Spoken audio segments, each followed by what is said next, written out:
So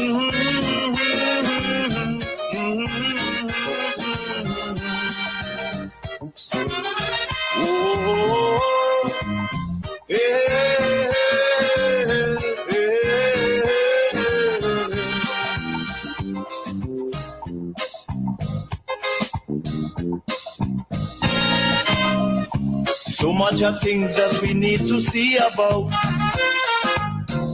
Surely I do have to spell them out. Cause you know as well as I do, the only way is put in more effort and less play.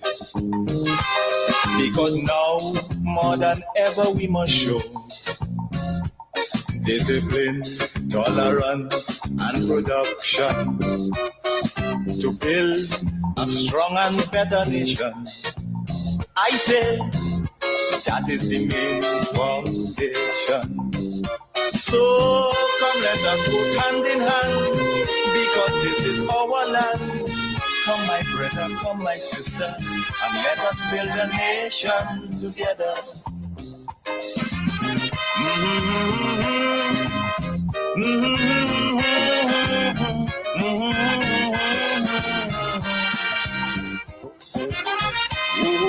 Come, my brother, come, my sister, and let us build Grenada, Carriacou, and Petit Martinique together. That's the plea. That's the call. Come, let us build this place we call home. I want to welcome you wherever you are to the hub, and I want to encourage those on Facebook and YouTube to please share the live. Sharing is caring. When you do, you give your friends on your page, your platform, the opportunity to listen in, to be a part of the audience, to have a conversation on what's taking place in Grenada, Carriacou, and Petit Martinique. I want to start off tonight by saying all day I was looking for the statistics on the amount of latrine pits or outdoor toilets, specifically latrine pits, that exist in Grenada. I had it somewhere, but I just can't rest my hands on it. I wish someone out there with it can furnish me, right? Can provide me with that information. But I know it's in the hundreds. And I remember there was a heated debate in the parliament when the Honorable Ron Redhead pointed out to Keith Mitchell and the parliament the number of people in St. George Northwest, that's Keith Mitchell's constituency, who still using pit latrines after Keith Mitchell, having served as prime minister for 23 years and a quarter or a half, still MP for that area for 40 or so years. And there are still people in his constituency with pit latrines, using pit latrines. So that was a conversation in the parliament. And then I was able to get the statistics on the number of people throughout Grenada with latrine pits, because it was really a burning shame to be in the parliament as the longest serving parliamentarian, as the longest serving prime minister, one who served for 20-something years, and still Grenada had and continue to have that amount of people using pit latrines, open door latrines, meaning it's you dig a hole, you put down this drum in the hole, and then this concrete slab over it, and then you build this galvanized shed more or less over it. And many a times when heavy rain falls, it would full up that drum because there is no sockaway or nothing attached to it. So again, this was the hallmark of the NNP's time in office. They never saw it fit to eradicate, to get rid of the pit latrines. Close to the last general election, they ran and did about, 10 or 15 or 20 indoor bathroom facilities undone. Because it was all for election. It was all for votes, in my belief. But I really wanted that statistic to put on the table because I believe it is important that Grenadians understand the numbers, the amount of people who are still living among us in our communities who are using pit latrines. At least just that could have been a major achievement of the NNP administration if they had tackled just that. In fact, earlier I was in a conversation with two young men, right? Two young men. And they said at least if the NNP had worked on removing our people from using pit latrines, that would have been a major accomplishment of the NNP. But the NNP never saw it fit. They never saw it fit to work on eradicating the pit latrines, removing the pit latrines, and giving people indoor bathroom and toilet facility. The NDC is doing that as we speak. The NNP is criticizing that because they don't want these people to get a modern, classy indoor bathroom and toilet facility with running water. They want these people to remain using pit latrines and outdoor bathrooms. So I was searching for that statistic because I had that somewhere in the archives. I had it somewhere on the computer, but I don't know what I label it as. But I know for a fact I had it somewhere there. Because it is important to share with the Grenadian people the facts. Because the NNP is pissed, they angry, they bitter, they vex that the NDC is billing indoor toilet and bathroom with pipe-borne water for people in Grenada. And they made it very clear that it is their intention to eradicate the pit latrines. So today, these two young men said to me, Kem Jones, boy, if the NNP, if Keith Mitchell and the NNP had worked on eradicating, removing the pit latrines and providing for these people flushable toilets, indoor toilet and bath, that would have been a major, major achievement. But the NNP never saw that as a priority.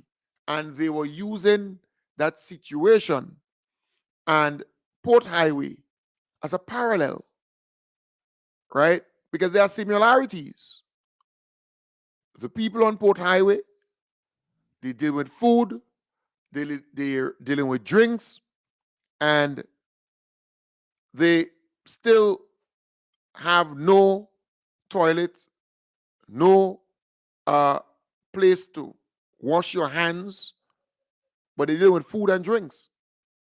And then Peter ran, grab a mic, and start talking as though he liked these people or he's supporting these people. And in reality, this guy don't care about these people. Or else, for the 16 years or so, he been the member of parliament for the town of St. George, you'd have done something for them to help them, right? To have a better environment, a condition, to ply their trade, to do what they're accustomed doing, selling food and drinks. So to come now and play as though you're on their side, people are laughing at Peter David. In fact, even Keith Mitchell, I believe, laughing at Peter David because there is this opposition leaders forum, right? The OECS and so on, where they would meet and discuss from time to time things. And instead of Keith Mitchell sending Peter David, the NNP or the leader of the opposition had Emlyn Pear representing him at that function, at that forum, not Peter David. He doesn't want Peter David anywhere close to anything. Just his facial expression at the different constituency meetings or public meetings that they had so far could tell you all, right? A picture could say a million words. So it's clear Keith doesn't want Peter David. And it seems as though he favors Emlyn Pear over everybody else. But Miss Faith Lynn, I mean, she's equally as bad as Keith Mitchell in my belief, and even worse than Peter. Because the whole NNP is in chaos. The NNP is a wreck. The NNP is a mess at this point in time. And in fact, our political leader actually predicted what the NNP will become and the choice that the Grenadian people had during the election, you know. So Grenadians, as I said when I started, on the 23rd of June, you have a stark choice. You have a stark choice. The choice between ideas and mamagism.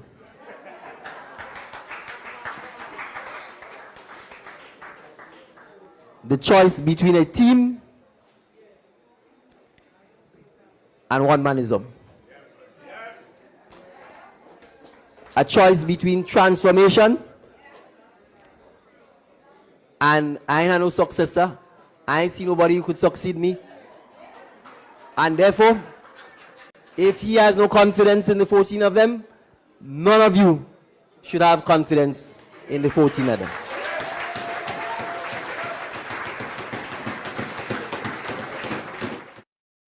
Right. So our the political leader of the NDC at the time, now Prime Minister, he actually predicted this whole NNP and what it is. One-manism. He has no confidence in none of them who are part of that bunch, right? But now you realize that Peter making a go for the thing. He trying to front Emlyn. It's real chaos and real confusion within the NNP. But I thought I should play that for you. It was foretold to the Grenadian people. The NNP is a wreck. The level of instability and chaos in that whole organization is just frightening. It's scary, to say the least. So I am saying, folks, there are so many people in Grenada with pit latrines, and NNP was in power for 23 years and a half, and they never tackle that public health crisis.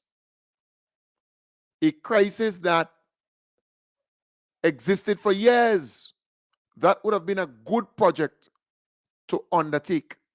It took the NDC to come in, and within months, a matter of months, 20-something months, 20, I think 20, going on to 23 months, 21 months, sorry, they were able to provide indoor bathroom and toilet facilities for 32 families, you know, and counting with the WASH program.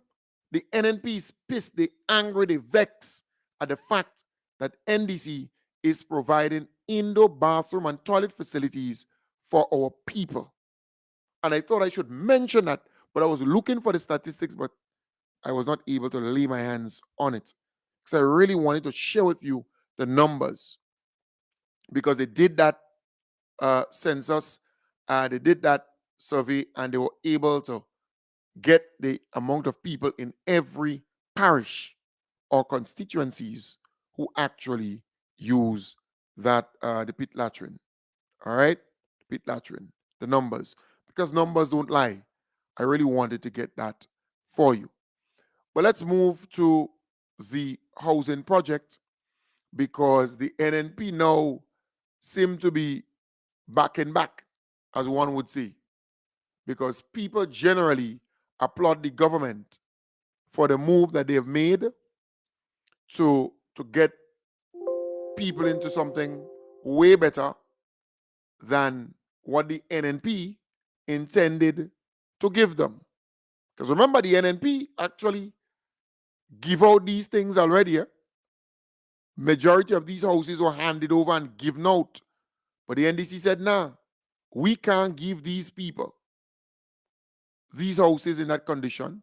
No, we have to bring it up to mark, make it better, improve it for the people who will be occupying it.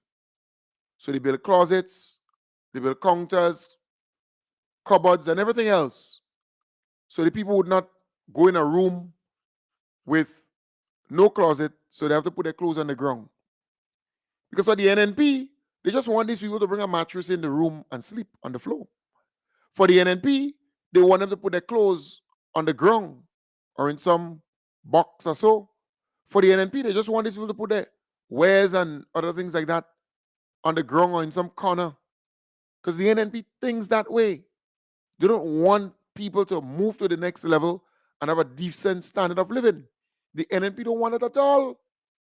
So they vex that the NDC is upping the thing, right? And making sure that these people go into something classy, something decent. Applicants of the low-income housing units at Corinth St. David are one step closer to becoming homeowners, following Friday's ceremony to mark the handover of keys. More than 150 Grenadians engaged financial institutions to seek assistance to purchase units at the facility. 60 have so far qualified and are pre-approved, and 30 have completed inspections.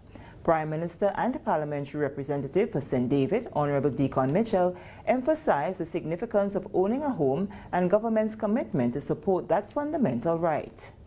For this housing complex to remain a viable, sustainable community, it requires persons who will take ownership of what, through the kind compliments of the People's Republic of China, has been gifted to Grenada, so that they can own it, they can take care of it, they can improve it, and so that they can pass it on to the next generation of Grenadians.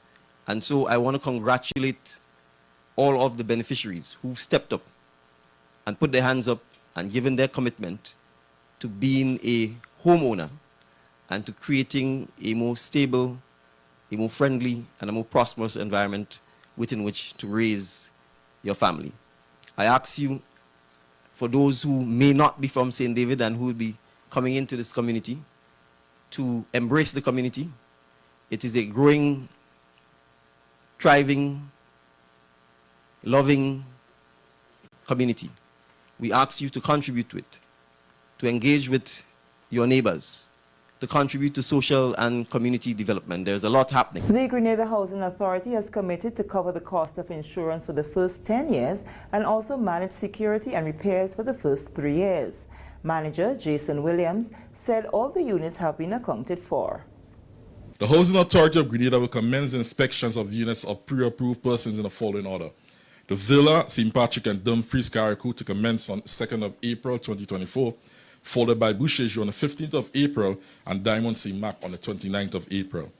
Now, once all units are inspected and accepted by the purchaser, you'll be required to sign a sale agreement. I'm speaking of the converted here in some cases. Following the signing of the sale agreement, the process will be then completed by our lawyers representing both HAG, the Housing Authority, and our client's financial institution. And it's as simple as this. With the aid of our highly respected and dedicated lawyers in our law firm, we assure that the public, the process is a simple and seamless one. He outlined the inspection schedule for the other sites as the process continues to hand over the keys to the homeowners. The Housing Authority, for the first 10 years, will bear the full cost of insurance coverage for all the buildings at the developments against fire and special perils.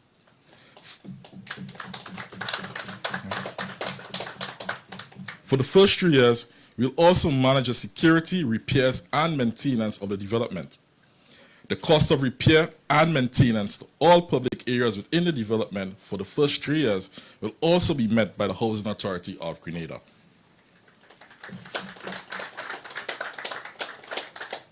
As many of you know, the operational model of the Phase 2 development, including current, is distinct from the Phase 1 developments and previous developments undertaken by the government of Grenada. A homeowners association will be established for the condominium members, all residents of the facilities. This HOA will be equipped to handle the affairs of the condominium following the Housing Authority's handover. Presently, we have a secretariat on site, the first building as you enter from the top, as well as a full-time maintenance crew to assist homeowners when they move in. Chinese ambassador to Grenada, Wei Hongsheng, is proud of the milestone and commits to keep Grenada's development at the top of its agenda. So, during our efforts or endeavor to realization of these noble goals, I think our two governments and two people will join efforts and work closely for the realization of our respective goals.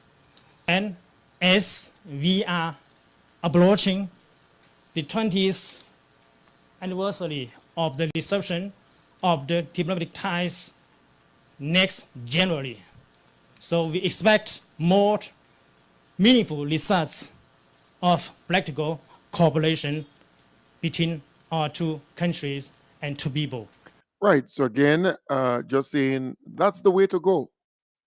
And people are talking, reasonable thinking people are really happy with the fact that the NDC did not just say to people, go in these apartments, like what the NNP was doing.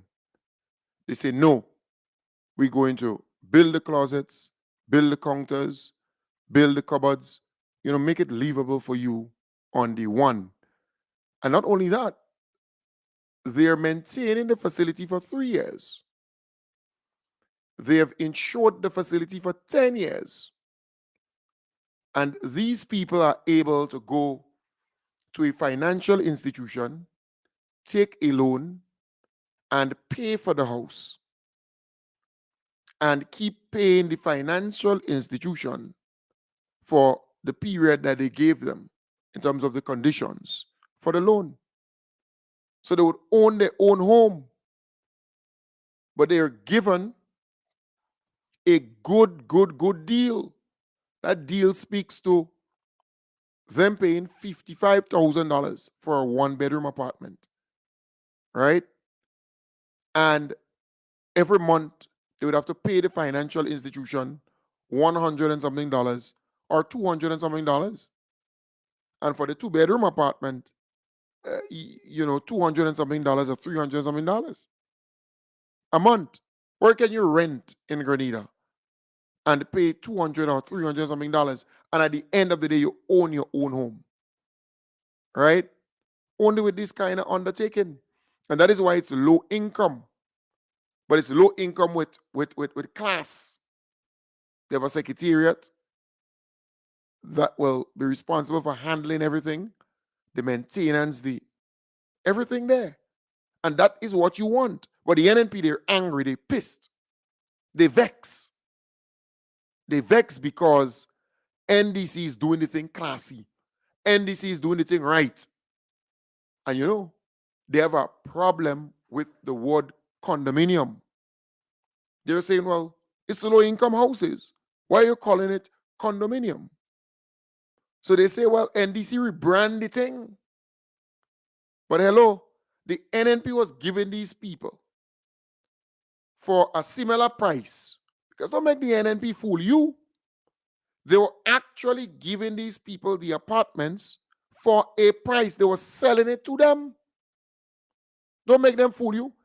That is why the NNP is talking about the first phase of the houses were low income and low income.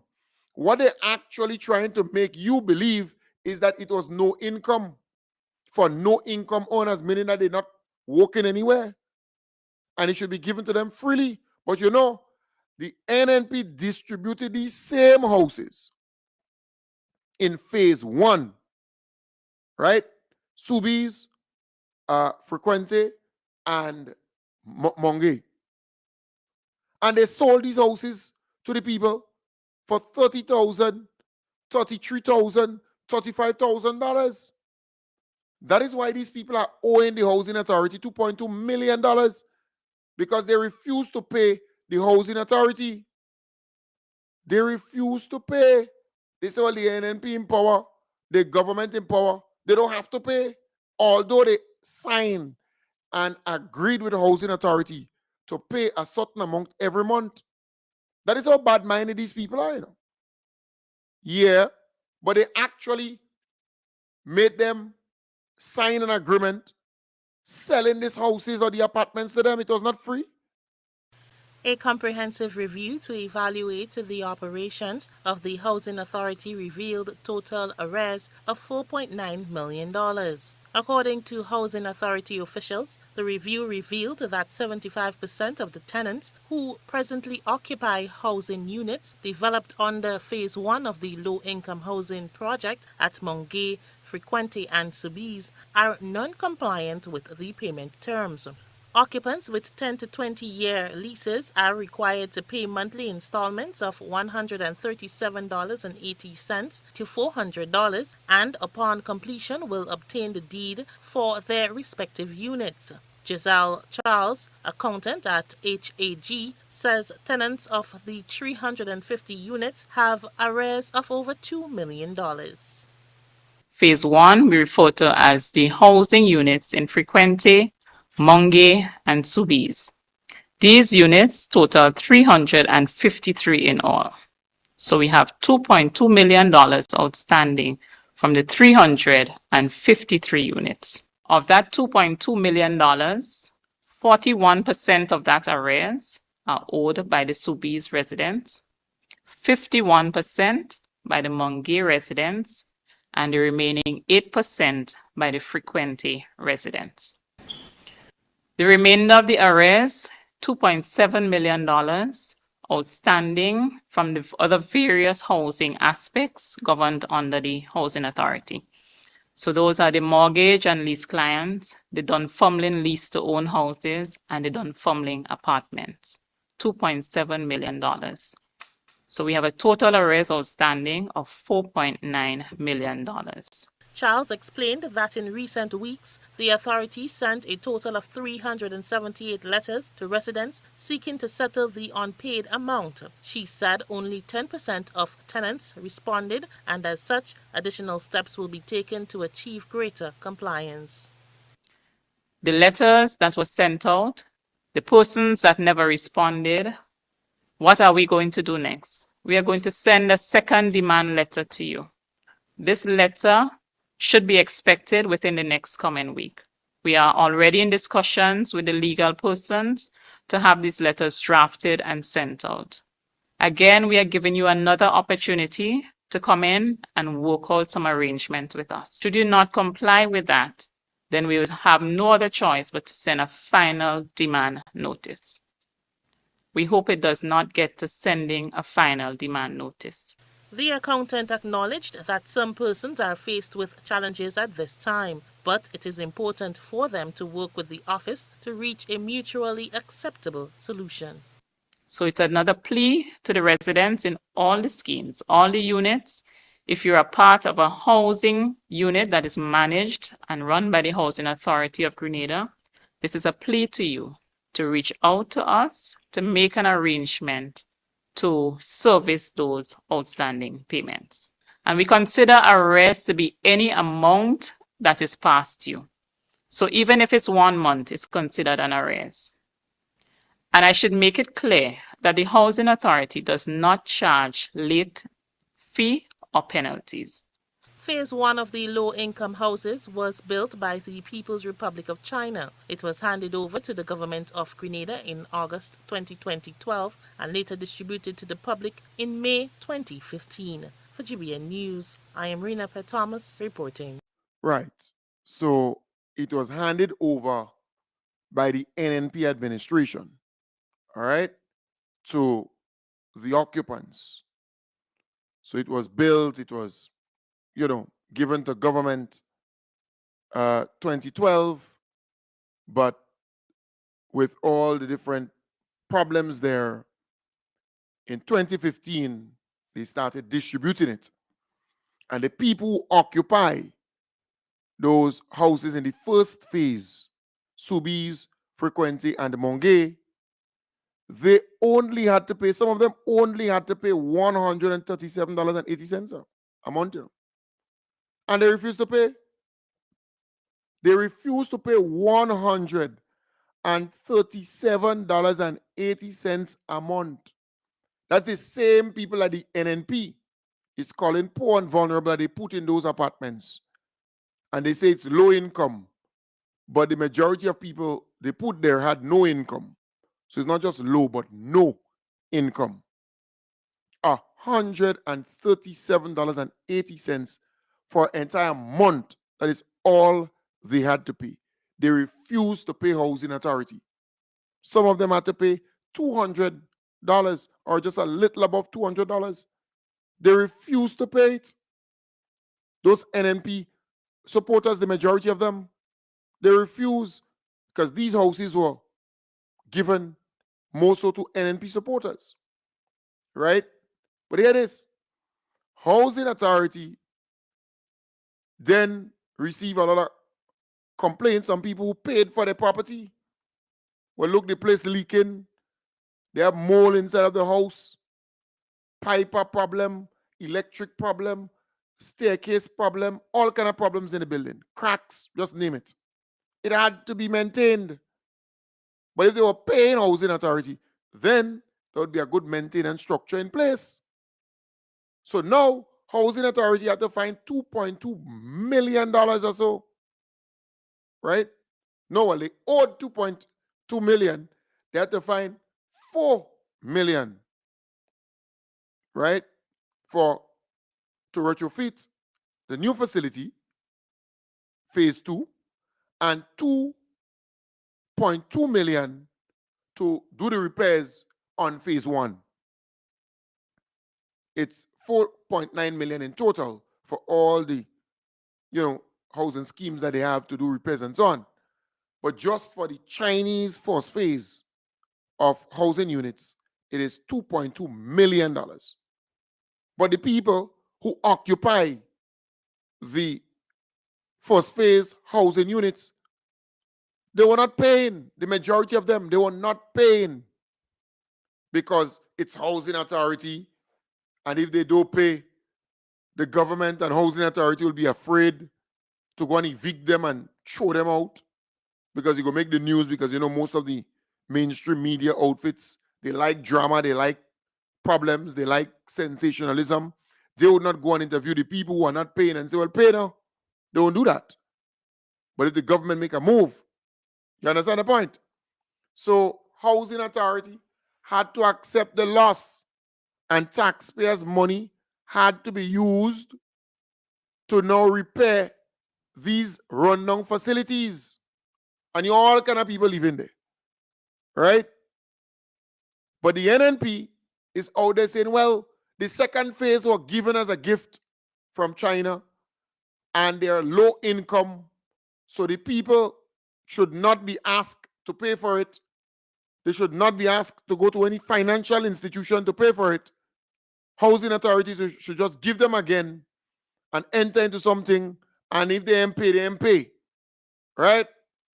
So they think that housing authority is that dumb, and they didn't learn from the first phase. So you had this woman, always opposing government and talking rubbish on her platform, saying, units, the houses, whatever you want to call them, the condominiums,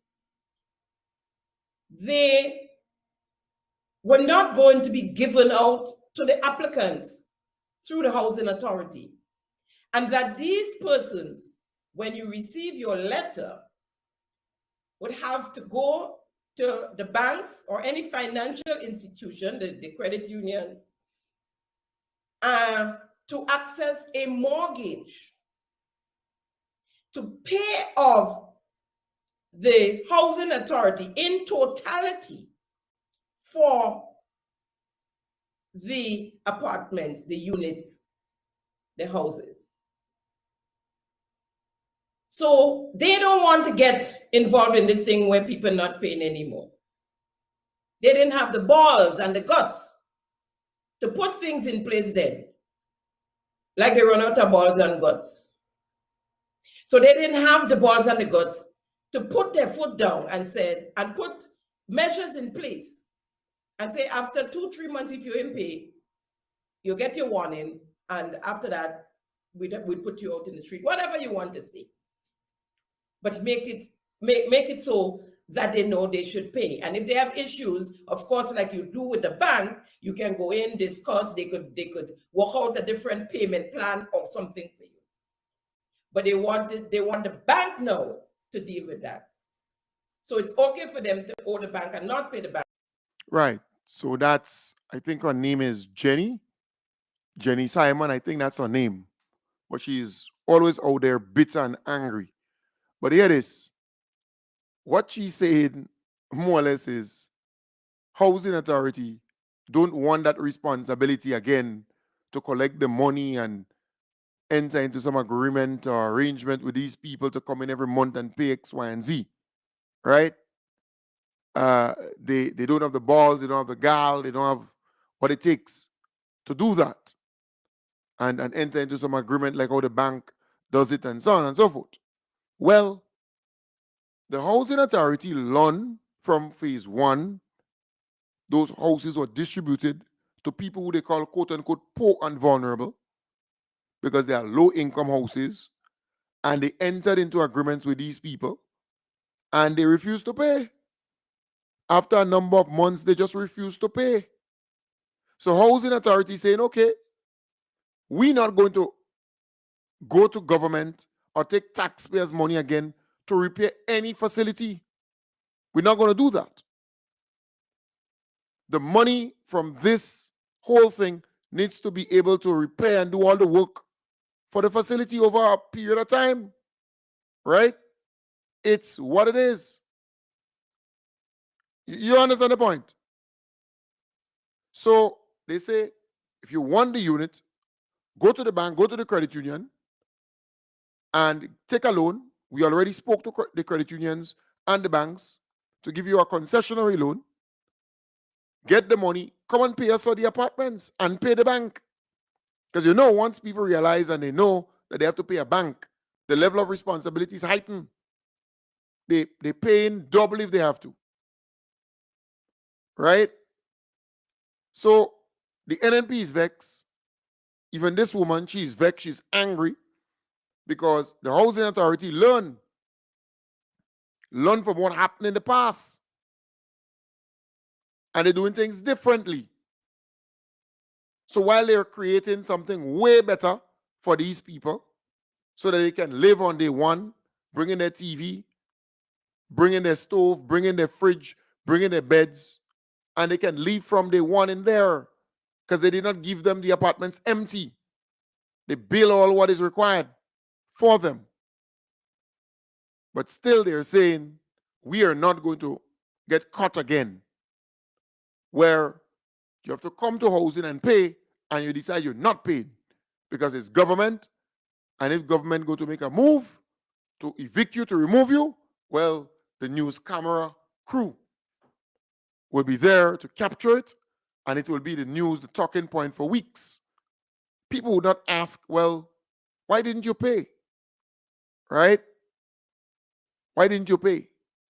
You enter into an agreement, a gentleman's agreement, a legal agreement, then pay. So I am saying the NNP, they're grabbing at straw. They have nothing else to grab at but to condemn the fact that the NDC was able to do it differently, right? And provide something way more classier, way better than what the NNP was actually going to do. They intended to just give people these units without all that was required in there to make them live comfortably on day one. So we have to start talking about that, because the NNP seem to be notorious for low life, for an impoverished environment. So if you're living in poverty, they believe you should stay in poverty. They don't think that a closet in a room is good for you. They don't think that a counter with cupboards and everything else is good for you. They don't think that a housing unit like that is good for you. Properly maintained, properly insured, and, appreciating, not depreciating. They don't think that's good for you. Same thing with the WASH program. They don't think that is good for these people who using pit latrines to get a modern, classy indoor bathroom and toilet facility. They don't want that for you. Same thing with the tuition support of $810 that the government is paying so that your child or children can go to TAMCC or NULO to get a tertiary level education. They don't want that for you.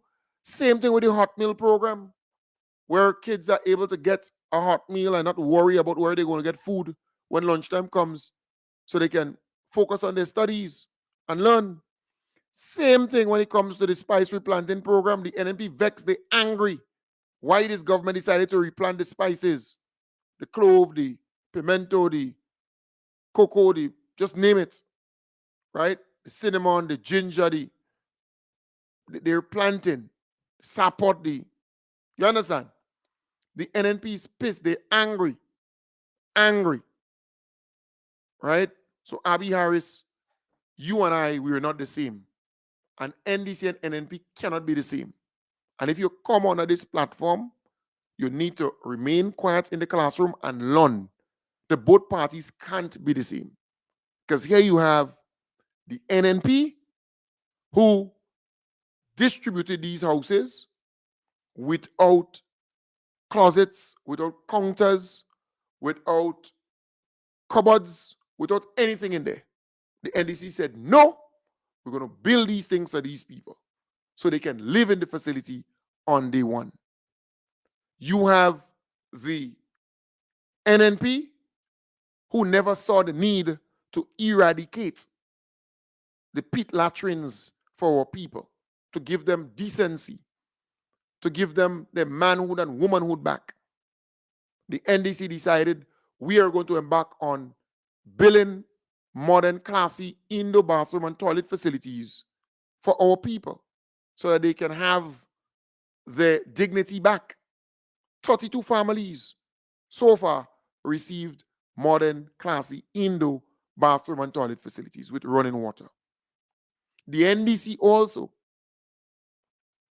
embarked upon the JUMP program, providing internet, access to internet for households without internet, and a device and training so that they can use the device when accessing the internet.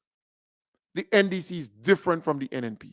The NNP never intended, never paid pension to public workers. Never. Public workers got their pension and their gratuity under the NDC, $75.1 million. They are public servants who are from St. John, who got their gratuity and their pension and living a better life. A way better life. Right?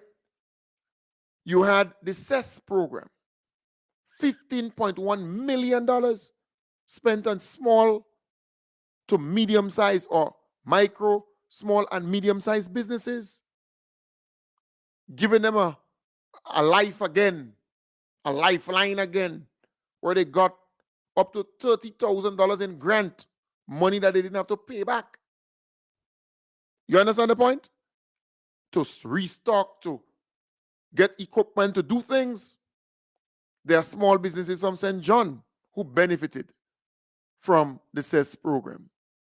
The TAMCC workers, they were protesting in the hot sun for a very long time under NNP. What happened?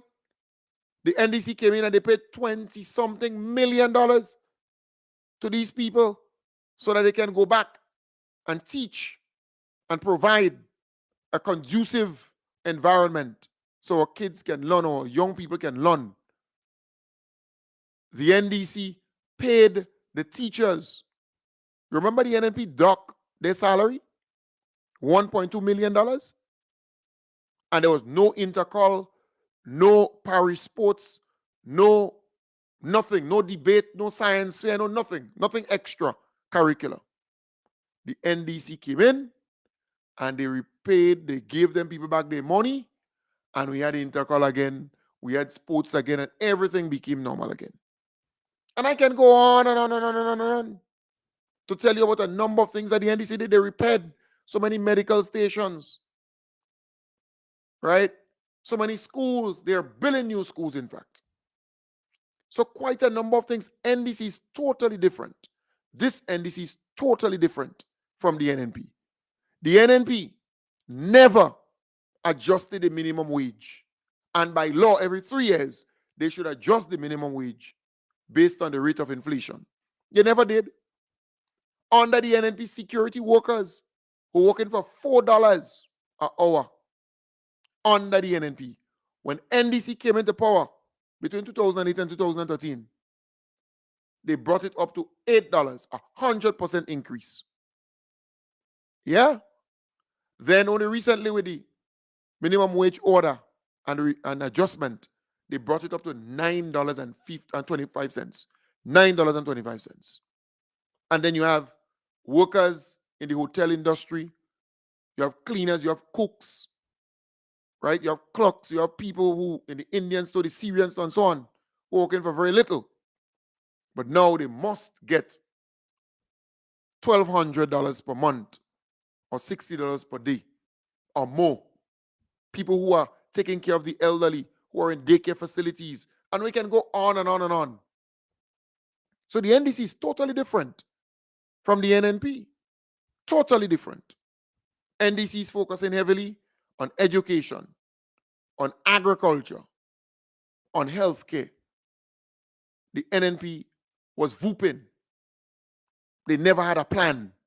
That is why Grenada was held back for so long. So you see, when you come under this platform, you have to understand this program is different from the other programs in Grenada.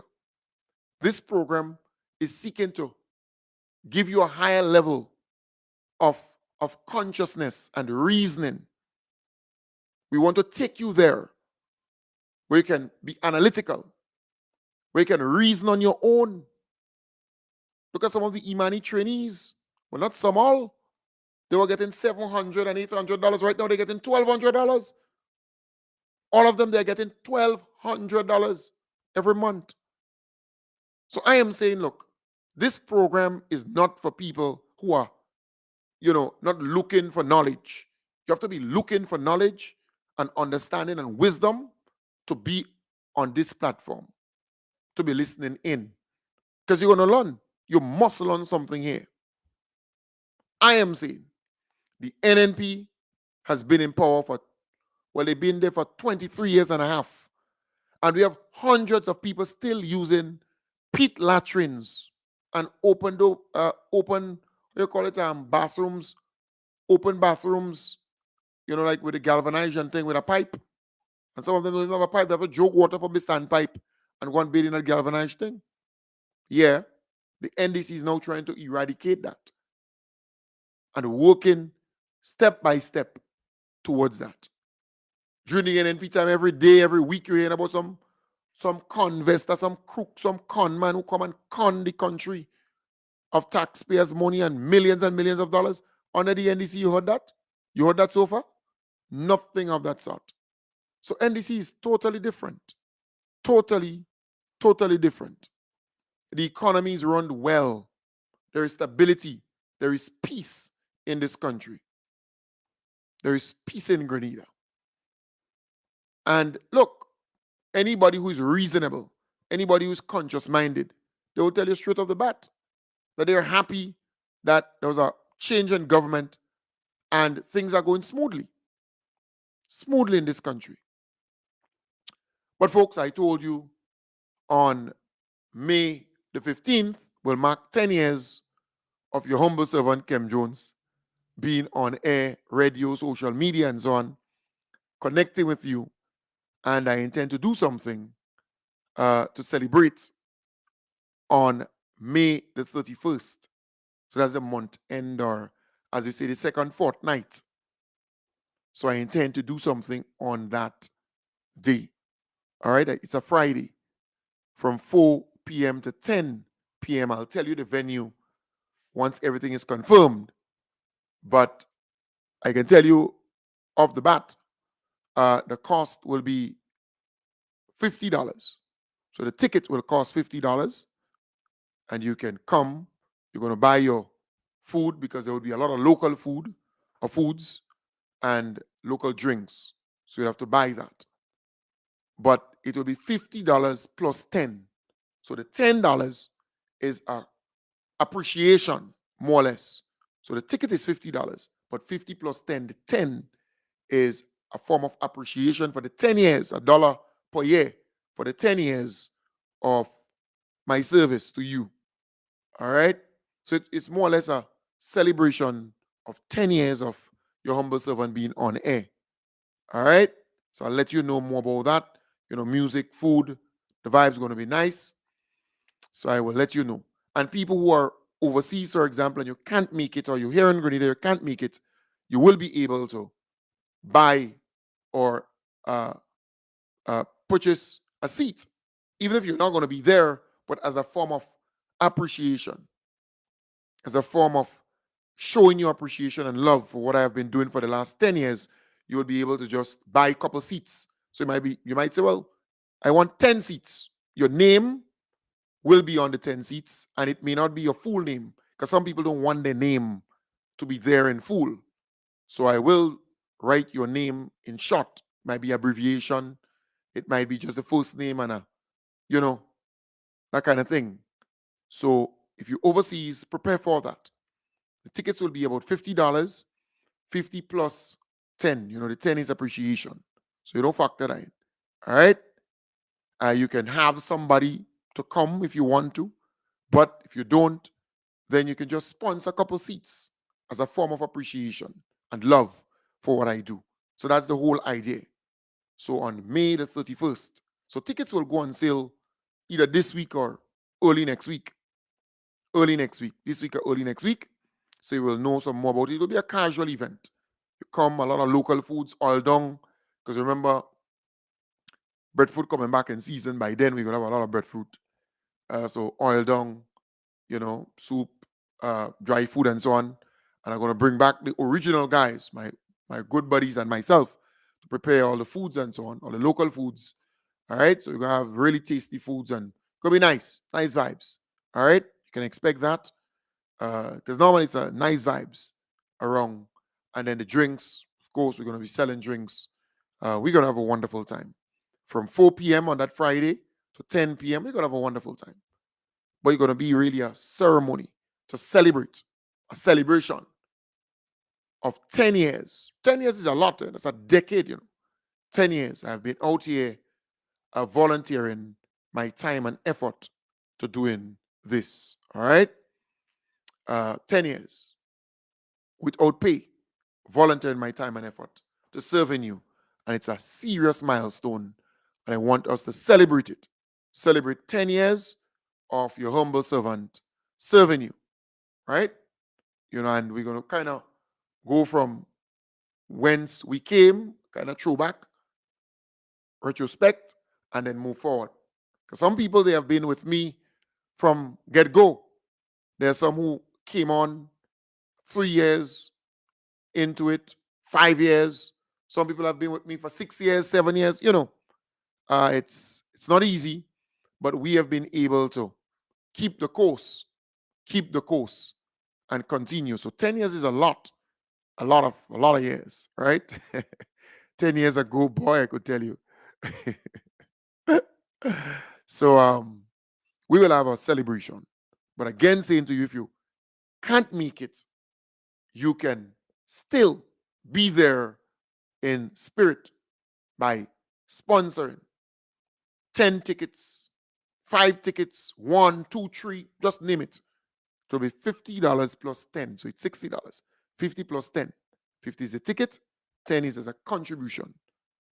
All right? So just giving you a heads up. So it will be on Friday, the 31st of May.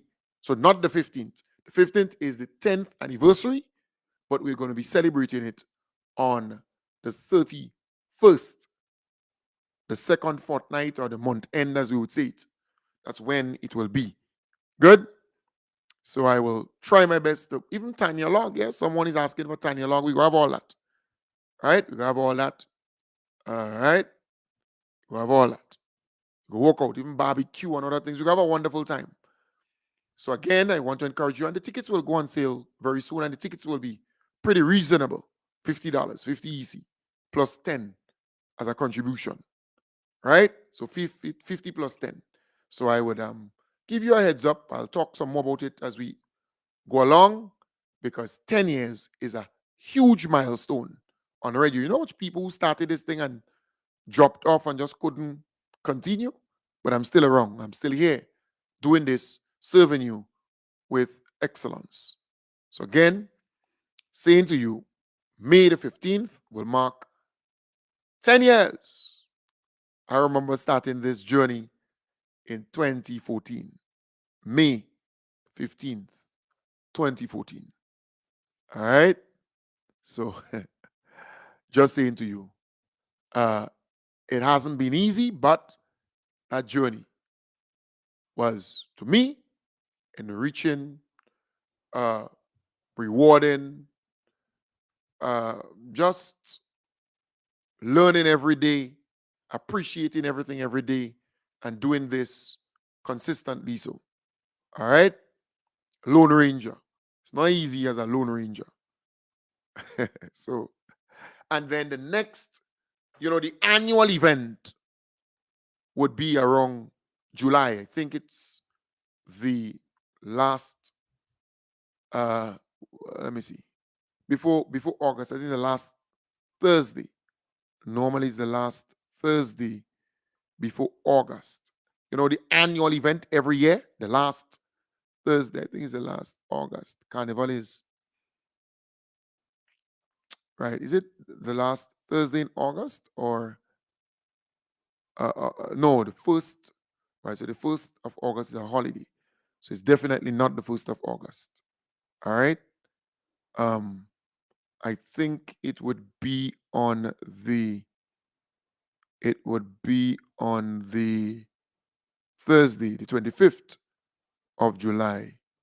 Either the 25th of July, because Carnival this year, I wonder what Carnival is is it the 11th and, let me see, Carnival, the 11th and 12th this year? I think so, the 11th, the 12th, to 13th, somewhere thereabout, right? So I think it would be, right, so the last Thursday, to be the last Thursday in July. But I'll tell you some more about that, right? I'll be there for, right. So the last event here, because normally, but I'll tell you, right? I'll tell you about it, because we normally do it before. So right, so 12th. So the carnival is around that time, the 12th and 13th, right? Monday and Tuesday, that whole weekend in August. So the event is normally before the peak of the carnival.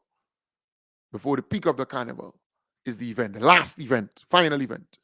So the event on the 31st of May, that is a one-off, right? It marks the 10th anniversary of me being on doing this program. So that's a one-off event.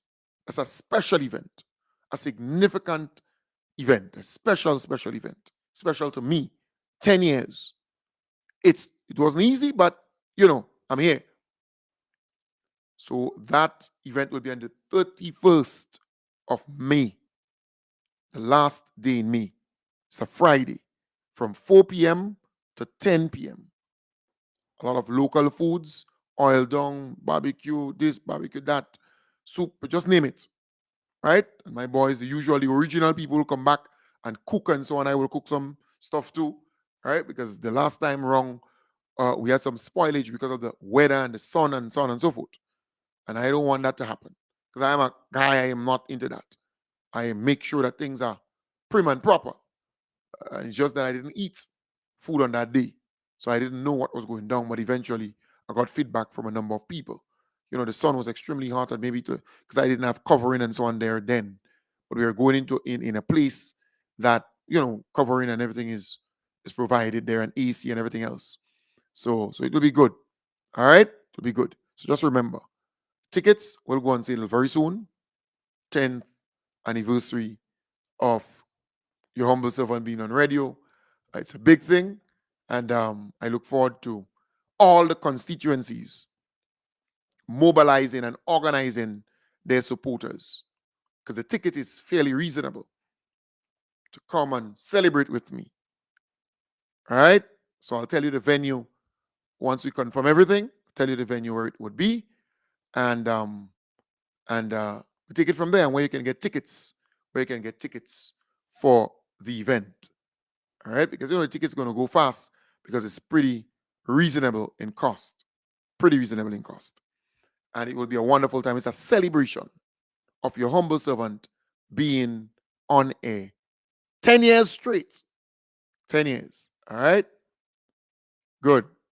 All right. So my friends, I'm assuming you can pay for tickets and offer it to people at home. Yeah. Yeah, man. The tickets, remember, even if you're not able to come to that event, right? I would love for you to buy some tickets, right? And support because it's 10 years, right? It wasn't easy, you know. And it's still not easy, but for me, because we're in government, it's way better. But people who were on my side for the many years, you would know what I'm talking about. So even if you're not able to come, you would be, you know, asked to buy a couple tickets as a form of support and appreciation. And your name will be written, even if you don't want your full name to be written there, right? So maybe, let's say, I just use a name here, Laurel Salim Forsyth. So if she doesn't want her name to be there, I might put LSF or Laurel SF. You see? Or if Karima Peters, for example, can't come but wants to buy 4 or 5 seats, we'll put her name. 5 seats, sponsored by Karima P. Or if you want to say her name is okay, put it in full, you see? So I'm only saying that to say to you that that is the approach. Because a lot of people would not be able, from overseas in particular. You know, we have a strong support there. And that has never changed for the last 10 years. Strong like, and we are even stronger. So your name will be written there and sponsored by, you understand? Sherry George say, I know you're a day woman. You have always been there. So, you know, I'm saying that is the whole approach. That is, so we're doing it uniquely different. So it'll be carried live, but you would not be there in person, but you sponsor a couple tickets because that's so important. All right? Nice. So I want to wish you all the best. Have a wonderful night. Take good care, and I'll be back with you tomorrow, God's willing.